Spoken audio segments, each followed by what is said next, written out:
Rubella से भी जाना जाता है, जिसको खसरा बोलते हैं। इसका कॉजेटिव ऑर्गेनिज्म क्या होगा? Causative agent paramyxo group RNA virus इसका कॉजेटिव एजेंट है। इंक्यूबेशन पीरियड क्या है? इंक्यूबेशन पीरियड मीन्स कितने टाइम के बाद उसका साइन सिम्टम अराइज होता है। तो ये 10 to 14 डेज़ के बाद उसका साइन सिम्टम अराइज होने लगता है, मतलब इंसान में वो देखने को मिलने लगता है, तो इसको इंक्यूबेशन पीरियड बोलते हैं। मोड ऑफ ट्रांसमिशन क्या होगा इसका? डायरेक्ट कॉन्टैक्ट के थ्रू होगा या फिर ड्रॉपलेट इन्फेक्शन, जैसे स्नीजिंग, टाल्किंग या बोलते समय, स्नीजिंग, कफिंग करते समय जो ड्रॉपलेट होता है तो उस ड्रॉपलेट के थ्रू होगा।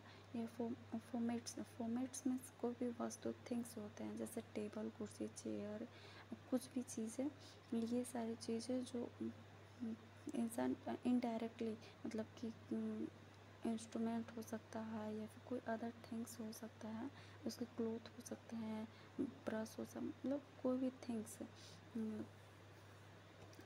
नॉन लिविंग, तो उसके थ्रू अगर ये ट्रांसमिट हो रहा है तो उसको फोमेट्स बोलेंगे। Clinical manifestation that means sign and symptom इसका क्या होगा?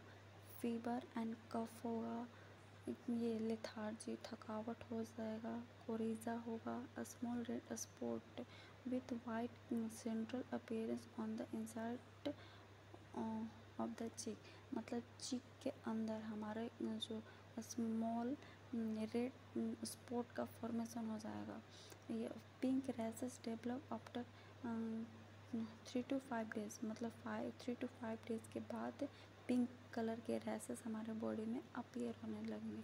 सिम्टम्स विच अराइज आफ्टर 2 से 3 डेज़ के बाद क्या क्या देखने को मिलेगा? इंक्यूबेशन पीरियड के बाद वाले 2 से 3, मतलब 2 से 3 दिन इंक्यूबेशन पीरियड के बाद, तो कॉप्लिक स्पॉट देखने को मिलता है। ये बस मीजल्स में ही देखने को मिलेगा। और बकल फेरेंजियल म्यूकोसा, मतलब बकल कैविटी में फेरेंजियल म्यूकोसा में क्या देखने को मिलेगा? Koplik spot. Greyish white spot with reddish areola, मतलब ग्रेसी वाइट स्पॉट होता है, ओके, विच डिसअपेयर विदिन इतना, मतलब इतना 12 से 18 घंटा के बाद देखने को मिलेगा। डायग्नोस्टिक इवैल्यूएशन क्या होगा? इसके साइन सिम्टम के अकॉर्डिंग इसका डायग्नोस्टिक इवैल्यूएशन करेंगे। स्वाब कल्चर या नोजोफेरेंजियल, जिसमें हम स्वाब कल्चर के थ्रू म्यूकस को लेते हैं और उसको एग्जामिन करते हैं, क्योंकि कितना सीवियर है, कितना उसका इन्फ्लेमेशन हुआ है वो चीज़ को। बाई कॉप्लिक स्पॉट, जो कॉप्लिक स्पॉट हमारे इनसाइड द चीक हो रहे हैं, उस चीज़ को विजुअल एग्जामिनेशन करेंगे। सीरोलॉजिकल स्टडी, सीरोलॉजिकल मीन्स हमारे बॉडी में फ्लूइड की स्टडी करेंगे। वायरल इन्फेक्शन है तो हमारे बॉडी के अलग अलग पार्ट को भी अफेक्टेड करेगा, इसके लिए सीरोलॉजिकल टेस्ट करेंगे। कॉम्प्लिकेशन क्या हो सकता है? लैरिंजाइटिस, लैरिंजाइटिस मीन्स हमारे लैरिंग्स में इन्फ्लेमेशन होगा, क्योंकि माउथ से स्टार्ट हो रहा है ना। ब्रोंकाइटिस, मतलब कि हमारे लंग्स के ब्रोंकाइटिस में इन्फ्लेमेशन होगा।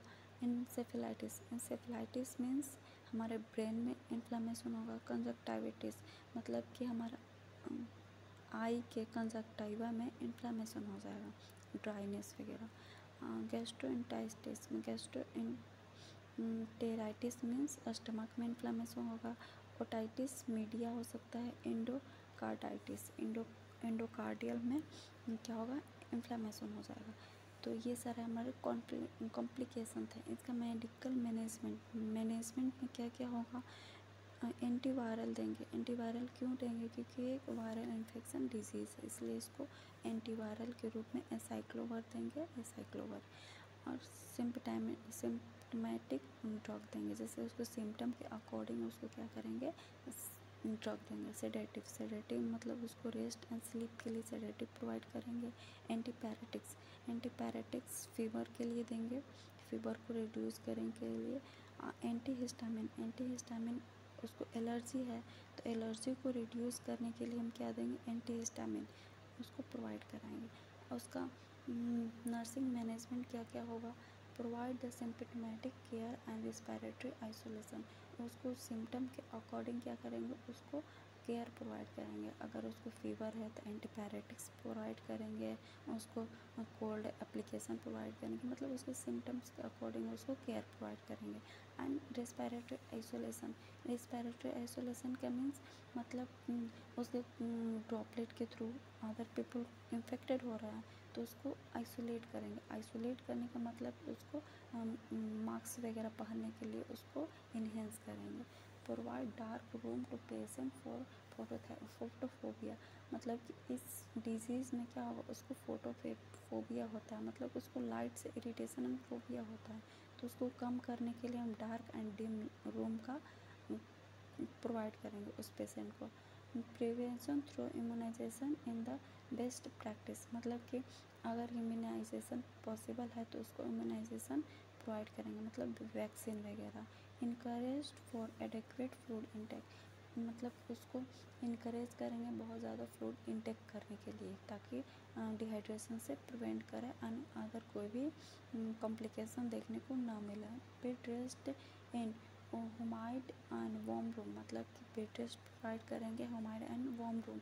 वार्म रूम क्यों, ताकि उसका कॉम्प्लिकेशन में बहुत सारे ऐसे डिजीज़ हैं जो और सीवियर हो सकते हैं, इसलिए उसको थोड़ा वार्म रूम प्रोवाइड करेंगे। क्योंकि काफ़ी स्नीजिंग भी हो रहा है तो उसको कोल्ड नहीं वार्म रूम प्रोवाइड करेंगे। स्ट्रिक्ट आइसोलेशन, उसको स्ट्रिक्टली आइसोलेट करके रखेंगे ताकि अलग कोई भी पर्सन में या फिर कोई स्टाफ मेंबर में वो डिजीज़ स्प्रेड ना हो, उसको आइसोलेट अलग सेपरेट करके रखेंगे एंड उसको केयर प्रोवाइड करेंगे। Provide oral and personal hygiene to patient, क्योंकि ओरली हो रहा है, बकल कैविटी में हो रहा है, रेस्पिरेटरी बहुत सारे हमारे बॉडी पार्ट्स में इन्फ्लेमेशन काउज कर रहा है तो उसको ओरल हाइजीन और पर्सनल हाइजीन मेंटेन करने के लिए बोलेंगे, क्योंकि ये कम्युनिकेबल डिजीज़ है, इसलिए उसको ये सारी चीज़ों को एजुकेशन प्रोवाइड करेंगे। हेल्थ एजुकेशन में क्या बोलेंगे, अबाउट आइसोलेशन, मतलब हेल्थ एजुकेशन जब उसको देना रहेगा तो हम क्या बोलेंगे कि आप आइसोलेट हो रहे हैं पर क्यों हो रहे हैं, ताकि आपके थ्रू किसी अदर हेल्दी इंडिविजुअल में वो डिजीज़ स्प्रेड ना हो, तो इसके लिए हम उसको आइसोलेट करें, उसके फैमिली मेम्बर को एंड उसको ये चीज़ें बताएंगे ताकि उसको कोई भी प्रकार की फोबिया ना हो। ठीक है, फोबिया एंजाइटी उसको ना हो। इम्यूनाइजेशन इम्यूनाइजेशन के बारे में भी उसको हम उसके पेशेंट को हम उसको एजुकेट करेंगे, ये सारी चीज़ों का हम ध्यान रखेंगे एंड हेल्थ एजुकेशन प्रोवाइड करेंगे। प्रिवेंशन में मीजल्स वैक्सीन हम देंगे जिसमें MMR आता है जो 9 to 12 मंथ पे और 15 to 18 मंथ पे हम प्रोवाइड करते हैं। Give human measles immunoglobulin if vaccine was not given before disease, मतलब कि ये वैक्सीन हम प्रोवाइड करेंगे बट मीजल्स होने के बाद नहीं, मीजल्स होने से पहले नहीं, उसके बाद प्रोवाइड करेंगे। ठीक है, थैंक यू सो मच।